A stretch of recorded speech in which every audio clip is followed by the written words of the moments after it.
Obdelovanje kmetijske zemlje postaja vse bolj zanimivo, še posebej, če gre za skopa suhokrajinska tla. Namreč tam je vsak pedal zemlje še kako zanimiv in prav zaradi tega poskušajo znotraj tega pridelovalnega območja vzpostaviti stanje, s katerim lahko preživijo. In tokrat so se lotili postavitve pašnika za ovčke. Še posebej je zanimivo, ker je vse skupaj financirano iz evropskih sredstev. In kako, na kakšen način to vse skupaj poteka, smo pogledali v Suhi krajini. Zagotovo v suhokrajinski predel spadajo tudi ovčke in že tradicionalno ovce lepo urejajo krajino. Tako so dali tudi naziv projektu in znotraj tega gre za revitalizacijo degradiranih kmetijskih površin, tudi kmetijskih površin, ki so težje obvladljive ali težje za obdelavo. In prav zaradi tega poslušajmo, kako in na kakšen način so se lotili projekta. Območje občine Žužemberk spada med območja z omejenimi dejavniki za kmetijsko pridelavo, kjer je opazen trend zaraščanja površin. Poleg težjih pridelovalnih pogojev predstavlja velik problem tudi vse številčnejša divjad in zaradi tega prevladuje tukaj predvsem trajno travinje. Zaradi zelo slabih ekonomskih razmer v kmetijstvu kmetje težko vzdržujejo kmetijsko pridelavo na obstoječih kmetijskih površinah. Zato je reja ovac ena izmed rešitev za boljše in lažje izkoriščanje trajnega travinja in s tem preprečevanja nadaljnjega zaraščanja kmetijskih površin. S projektom in pa postavitvijo vzorčnih pašnikov želimo spodbuditi tudi ostale kmetije, ki so v preteklosti prenehale z rejo živali, da bi se odločile za rejo ovac in na pašnikih. Jasno, da je sam projekt v vsebini pravzaprav način, na kakšen način bomo pridelali več hrane v tem našem območju Suhe krajine. No in poslušajmo. Na območju Dolenjske in Bele krajine je evidentiranih že več kot 1500 kmetijskih zemljišč v zaraščanju, bržkone pa je teh površin še več. S projektom Ovce lepo urejajo krajino in s postavitvijo vzorčnih pašnikov v okviru tega projekta želimo spodbuditi in promovirati eno okolje najprijaznejših rab trajnega travinja, kar zagotovo paša ovac je. Tako želimo zmanjšati trend zaraščanja kmetijskih površin, zlasti tistih manj kvalitetnih. Štupar Henrik nad dvorom pa je tisti, ki bo tak pašnik postavil. No in vprašali smo ga, zakaj se je odločil za tak pašnik. Pašnik bom naredil zato, ker imam premalo pašnih površin. Pa kle je zemlja bolj slaba, bi rekel slabše kvalitete in se mi zdi ta način pač paša najprimernejša oblika za izkoriščanje trajnih travin. No in pogledali smo in povprašali tudi, na kakšen način se da do takih sredstev priti.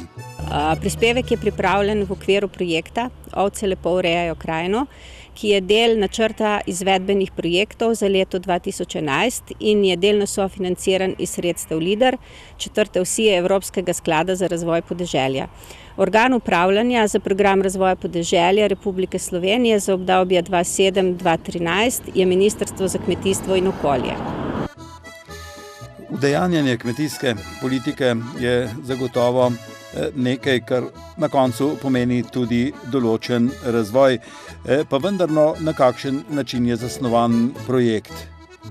Po tem projektu imamo več kmetij, na katerih imamo zelo različne pašnike. Kljub temu, da so vsi pašniki za drobnico, predvsem ovce, smo nekako uvrstili zelo različne vrste pašnik, zelo različne vrste ograj. Na tej kmetiji imamo ograjo, ki se nam zdi zelo primerna za kraški svet, zaradi tega, ker imamo tukaj pri teh kmetijah velikokrat tudi kamen, se pravi, da zelo težko uporabimo lesene kole, ki so sicer najbolj običajna najbolj običajna, največkrat služi za izdelavo ograj. V našem primeru pa imamo kole, ki so iz pocinkanih cevi, in sicer kmet je nakupil kar enostavno polcolske pocinkane cevi, 6-metrske, ki jih je 3-krat prerezal, tako da je dobil iz ene cevi 4 kole, ki jih je potem uporabil za izdelavo ograj. Tem cevem je dodal na koncu še v bistvu konico iz betonskega železa, tako da je celoten kol nekje dolg okrog 170–180 centimetrov. Ta ograja ima kar precej prednosti, glede na to, da cenovno ni nič dražja od lesenih ograj. Je pa ravno zaradi tega materiala, ker je to pocinkana cev, precej bolj trajna od recimo ograje, ki bi imela lesene kole. Ta ograja je zelo enostavna za postavljanje, zaradi tega, ker vse te cevi je povsod tam, kjer pač ni preveč kamenja, možno kar enostavno zabiti v tla. Medtem ko so pa vogalni koli pa pojačani, so iz debelejših cevi, in ti koli so običajno tudi zabetonirani v tla, tako da je ta ograja tudi precej trdna. Seveda smo morali za tako ograjo uporabljati tudi posebne izolatorje, to so v bistvu kot objemke, ki se jih sorazmerno enostavno pritrdi na kol. Ta ograja je seveda sestavljena iz žice, imamo 5 žic, kar je nekako priporočilo za drobnico, vsaj 4 žice, še bolje 5 žic, ki so seveda razporejene na določeni distanci, 2x po 15 cm, potem 20 in nazadnje na 25 cm. Vogalni koli imajo tako imenovane napenjalne izolatorje, na katerih je pritrjena žica. Na teh vogalnih kolih so v bistvu tudi žice med seboj povezane. Prednost te ograje je tudi ta, da jo lahko za zimo pripravimo tako, da jo sprostimo. Vsaka žica je v bistvu pritrjena na kol tako, da lahko giblje, in potem z posebnimi rotonapenjalci žico napnemo na zaželeno napetost, in pa jo potem v jeseni po končani paši lahko sprostimo. To je precejšnjega pomena za obdobje, ko je sneg ali žled, ker taka žica, ki ni napeta, lažje to prenaša in teh krajnih kolov potem ne vleče iz zemlje. Zaradi tega takšna ograja tudi ima daljšo življenjsko dobo. Za to ograjo smo v glavnem uporabili žico debeline 2,2 mm. Vsekakor je boljše, da je žica močnejša, in dobro je tudi, da je jeklena, kajti takšna žica bistveno dlje traje, kot pa recimo kakšna mehkejša žica. Kljub temu, da je seveda delo za tako jekleno žico, debelejšo žico, bolj težko, vendar je življenjska doba potem takšne ograje bistveno daljša, kot pa recimo, če je žica tanjša in seveda slabša. Pri tej ograji smo uporabili tudi nekaj vzmeti, ki smo jih namestili med posamezne vogalne kole, predvsem zaradi tega, ker tukaj precej divjadi, in ravno te vzmeti nam v bistvu preprečijo pretrganje žice. Kajti divjad, če se zaleti v takšno žico, pač ta vzmet se napne in običajno se žica ne strga. Tako da tudi za takšne primere, kjer je veliko divjadi, je priporočljivo, da namestimo med žice tudi vzmeti. Vsekakor je treba reči še o tem, da je bistvo teh ograj to, da so pod električno napetostjo, in sicer uporabimo pašni aparat. V tem primeru naj bi bil pašni aparat čim močnejši. Čim močnejši aparat, zaradi tega, ker so ovce glede na ovce pač zaradi tega, ker imajo volno, so manj občutljive na električno napetost, zaradi tega uporabljamo čim močnejše pašne aparate. To se pravi vsaj nad 5 džulov. Pašni aparat je treba seveda zelo dobro ozemljiti. Prav tu je v praksi velikokrat velike napake, ker tej ozemljitvi ne posvečamo dovolj pozornosti. Ozemljitev je treba narediti ali z valjencem pocinkanim, ki ga zakopljamo v zemljo. Ta valjenc naj bi bil vsaj 12 ali pa 15 metrov dolg in ga potem pač povežemo z pašnim aparatom. Zato tudi ne smemo uporabljati kakšnih bakrenih žic, zaradi tega, ker s tem pride do oksidacije, če povežemo baker in cink. Zaradi tega uporabljamo vedno samo pocinkane žice. Potem zelo pomembno je to, da pašni aparat tudi zavarujemo pred udarom strele oziroma pred prenapetostjo. To v praksi tudi večkrat ni izvedeno in zaradi tega pač pride do tega, da če se nam pojavi prenapetost v ograji, preskoči električni tok preko pašnega aparata in seveda nam sežge pašni aparat in nam to uniči. Zaradi tega uporabimo tako imenovano iskrišče, ki ga povežemo med pašno ograjo in ozemljitvijo. Lahko uporabimo kar isto ozemljitev ali pa posebno ozemljitev, se pravi isto, kot je ozemljen že pašni aparat. In ta naprava, to iskrišče, nam potem omogoča, da če pride v pašni ograji prenapetost, da nam ta odvečna električna napetost gre v zemljo in na ta način varujemo pašni aparat. To je priporočljivo napraviti tudi takrat, kadar ima pašni aparat že sam to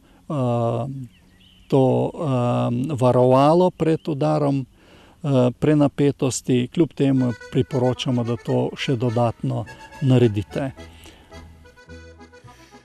No in tako lahko ovčke priženemo na pašo, na tak način poskrbimo tudi za vlaganje v kmetijska zemljišča. Mi pa gremo sedaj naprej.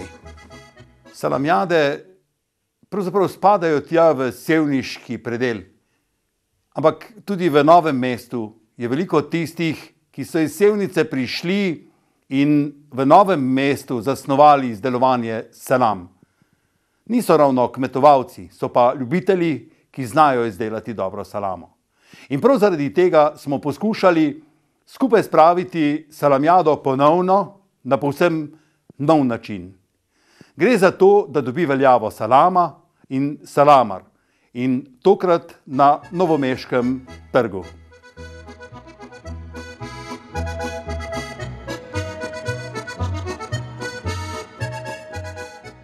Drugi festival salam nam je na nek način pokazal potrebo po povezovanju vseh udeleženih v verigi, od njive pa do mize. Mislim, da je še posebej pomembno tudi v tem, da so zraven udeleženci predvsem tisti, ki so tako rekoč partnerji, ne samo šole, ampak celotnega kmetijstva, živilstva in seveda na koncu tudi gostinstva, trženja. Mislim, da je festival lepo uspel. Salamjada je dala svoj polet vsem, ki so sodelovali. Bilo je preko skoraj 60 različnih udeležencev, tako od tistih malih ljubiteljev, pa do tistih, ki se s salamami ukvarjajo že bolj resno. Mislim, da je v hiši kulinarike tudi pravi prostor, v katerem se ustvarja dom tako za kmeta, kot seveda za predelovalca, torej živilca, naj bo tistega, ki izdeluje salame, klobase, do tistega, ki peče kruh ali potico, sladice, do tistega, ki dela iz mleka sir, skuto, jogurte.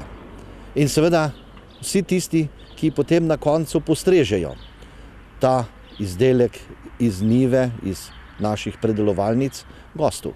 Torej vsi naj se čutijo doma v hiši kulinarike na gostišču na glavnem trgu in tudi Salamjada je tukaj našla tako rekoč svoj prostor, svoj dom, ki ga na nek način želimo ustvarjati tudi v bodoče, v prihodnosti kot tradicionalno. Mislim, da je ena glavnih stvari, ki jih čutimo v današnjem času, ko se sprašujemo o tem, kako preživeti, kako preiti krize, recesijo in vse to, ena glavnih tem je v tem, da moramo začeti izdelovati, delati. Ni dovolj le prekladati denar ali delnice ali nekaj podobnega. Vse to si je pokazalo kot zmotno. Na našem centru Grmu smo to že kar nekaj časa začeli, tako da nekaj izkušenj v tem smislu imamo. In mislim, da je bila tudi povezava še z gostinsko šolo, pa z novimi programi živilstva ustvarjena neka veriga horizontalnega povezovanja in ne nazadnje tudi vertikalno, od poklicnega izobraževanja pa tam do višje šole, sedaj po novem tudi visoke šole. Mislim, da je bilo ustvarjeno to, da učimo delati. Učimo, da bo vsak znal najti svojo zaposlitev, tako v firmah, kot so tudi samo zaposlitev doma. V projektu pravimo včasih delovno mesto, ki sem si ga sam ustvaril. Mislim, da ni zgolj jamranje izhod iz krize. Nehati treba jamrati, ampak je predvsem potrebno ustvarjati pogoje, še posebej pa delati. Vsak, ki bo znal delati, vsak, ki bo hotel delati, bo v kriznih časih pa po kriznih časih imel možnosti normalne zaposlitve in tudi normalnega življenja. V okviru Grmčanov smo že nekaj časa poskušali izdelati neko verigo povezovanja, ne samo kmetijci med sabo, ampak tudi tisti, ki predelujejo in seveda tudi gostinci, v kateri bi znali ustvarjati neke pogoje, ki bodo malo drugačne od tistih globalnih, od tistih, ki nam na nek način samo dovažajo hrano, izdelke v trgovine in jih potem seveda konkurenčno prodajajo. Čedalje bolj so potrošniki zainteresirani za doma pridelano hrano, za doma izdelane izdelke in ne nazadnje temu primerno moramo mi iskati svoje priložnosti. Torej, priložnost, da bomo v resnici pridelali na njivi, to pokrmili živalim in na koncu iz teh živali, ki bodo dovolj zdravo prehranjene in seveda vzrejene, narediti izdelke, kot so bile te današnje salame. Ko gledamo seveda povezovanje v Sloveniji, smo prevečkrat razbiti. Na eni strani so kmetje velikokrat sami, na drugi strani imamo zbornico, kmetijsko-gozdarsko zbornico, v kateri se odvijajo predvsem tiste papirnate stvari, s katerimi je potrebno normalno pridobiti subvencije, vendar subvencije niso pravi način za preživljanje. Subvencije bodo nekoč preminile. Treba bo v resnici pridelati. Treba bo v resnici izdelati in to čim bolj drago prodati kot najbolj finalni proizvod. Najbolj finalni proizvod je seveda izdelek, kot je salama, kot je mleko oziroma mlečni izdelek sir ali pa recimo kremšnita iz pšenice ali iz mleka. Seveda ponuden ta pravemu gostu, ki to tudi zna ceniti. In če je kakovost dovolj visoka, seveda je tudi prodaja ni problematična. To se vidi tako pri vinu, kot seveda tudi pri salamah. Salamo dobite seveda samo pod roko, pod pultom, za pravi denar, pravo kvaliteto, kakovost, z čim manj seveda vseh konzervansov. V okviru našega razmišljanja Grmčanov seveda je velik interes, da se povezujemo s Kmetijsko-gozdarsko zbornico. Zakaj? Zato, ker nas je kot stroke premalo, da bi delovali vsak na svojem področju, vsak za svoje interese. Torej nekdo za dijake, za starejše, izobraževance, drugi za kmetije, za subvencije. Mislim, da moramo stopiti skupaj in prav zaradi tega je tudi prav, da Grmčani razmišljamo širše, da se znamo povezovati in tudi delovati na vseh področjih, ki nam bo prineslo večjo samooskrbo in s tem tudi več samozaposlitve. Mislim, da je prav tu čar in glavna možnost za izhode iz krize. Marsikdo predvsem res samo jamra, vendar ko pljuniš v roke, narediš salamo ali drugi izdelek, jo prodaš, ponudiš gostu in je zadovoljen, v tistem trenutku lahko ugotoviš, saj to je to, kar moramo narediti. To mi učimo in v tem smislu želimo, da se tisti, ki smo se naučili na Grmu, kot Grmčani povezujemo med sabo v verigo, kjer bomo to tudi stržili. Prepričan sem, da je čedalje boljši čas za tak način pristopa. Še posebej, ko iščemo zaposlovanje, najprej poskrbimo, da bomo sami znali razmišljati sami s sabo.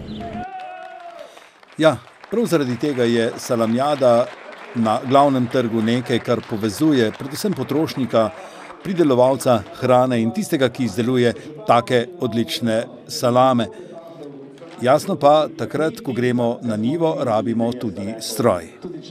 Tokrat se bomo sprehodili po vinogradih in pogledali, na kakšen način nam lahko stroji pomagajo obdelati te naše vinograde.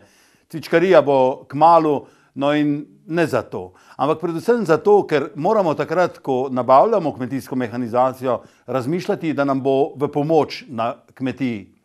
Sam velikokrat razmišljam o tem, da je oditi na sejem, oditi na kakšen prikaz eksploatacijskih zmožnosti samega stroja, da je to tisto. Tudi to sem že rekel, da se mnogi trgovci prizadevajo in organizirajo take prikaze.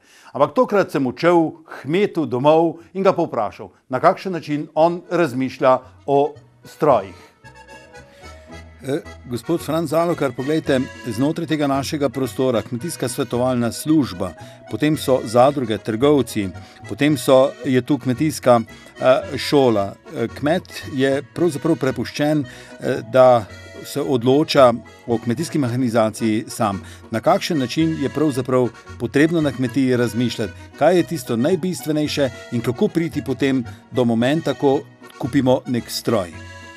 Ja, na kmetiji je zelo pomembna tradicija, tu mislim na predznanje, ki ga je treba nekje zajemati. V tem primeru tudi pri kmetovanju, pa naj si to bo vrtičkarstvo ali vinogradništvo ali širše, je osnova izobrazba, ki jo lahko dobimo na šoli, to je v tem dolenjskem primeru Grm. V nadaljevanju so to sejmi, tudi izpred šole, pa potem graben je v našem območju interesanten. No in pa širše so pa sejmi v sosednjih državah. In vsak let si treba dvakrat, trikrat vzeti tisti čas, ki je zelo pomemben, da pretehtamo te blagovne znamke, kaj nam trgovci ponujejo. In res je, da v zadnjem obdobju so v spredju računalniki, ampak vseeno v praksi je treba stroj sprobati, učinkovito preveriti, kaj nam nudi in preveriti tudi, kakšna je v bistvu cena tega stroja. Zdaj, kako se odločati na teh majhnih parcelah za vinograd, je specifika, da imamo vse lege kar precej strme in tukaj pridijo v upoštev pogon na vse 4 kolesa, potem so tukaj špere in ne nazadnje, zaradi tretiranja z fungicidi je potrebna tudi kabina in pa klima, da ne uživamo teh strupenih hlapov. Ena od možnosti je tudi demonstracijski prikaz eksploatacijskih možnosti samega stroja. V tem našem primeru opazujemo, kako so to prikazali v vinogradih. Kaj mislite o tem? Ja, tukaj je pa prav gotovo, da so te demonstracije v naših vinorodnih področjih, tudi sam sem se jih kar nekaj udeležil. Tam dejansko preizkusiš na lastni zemlji stroj, ki ga boš potem 20 let koristil, minimalno pa 15, ker stroji se zdaj nabavljajo za bistveno daljše obdobje. Smo v času velike svetovne krize, Evropa je v izrednem pomanjkanju novih storitev in pri vsej tej zgodbi je zelo pomembno, odkot prihaja ta stroj, kajti servisiranje strojev je na prvem mestu v tem polaganju znanja in pa potem obratovalnega časa. Se pravi, ne moremo si privoščiti, da bomo v veliki sezoni imeli stroj v okvari več kot 2-3 dni. To je velik hendikep in servisiranje je izredno pomembno pri teh zgodbah. Tukaj so velike dileme. Kaj v slovenskem prostoru kmet dejansko rabi? Ne moramo se primerjati, z Nemci ali pa tudi Amerikanci. Na Mississippiju je že pred 10 leti sejal 12 vrst koruze naenkrat. Dejansko v Sloveniji je to 6 vrst, zgornja meja. Potem so ti stroji dejansko preveliki, kot jih zapadna industrija nam v tem trenutku ponuja. Ampak specifično v tej krizi pa je, ravno kar sem v teh dnevih bral, da mesto Berlin ima 80.000 vrtičkarjev, se pravi, samo oskrba ohišnica je tisti pomembni argument, ki prinaša en socialni status in potem tudi družinski proračun se bistveno zmanjša. V tej verigi pa so ti majhni stroji zelo učinkoviti, kajti na teh majhnih parcelah se da veliko pridelati, tu mislim predvsem na zelenjavo. Potem vinogradništvo je tudi specifično, sadjarstvo pa ravno tako. In tukaj je v bistvu poudarek zeleni industriji, zelenemu pridelovanju v domačem okolju in tudi naši kupci že spoštujejo to hrano iz domačega okolja, čeprav je rahlo dražja.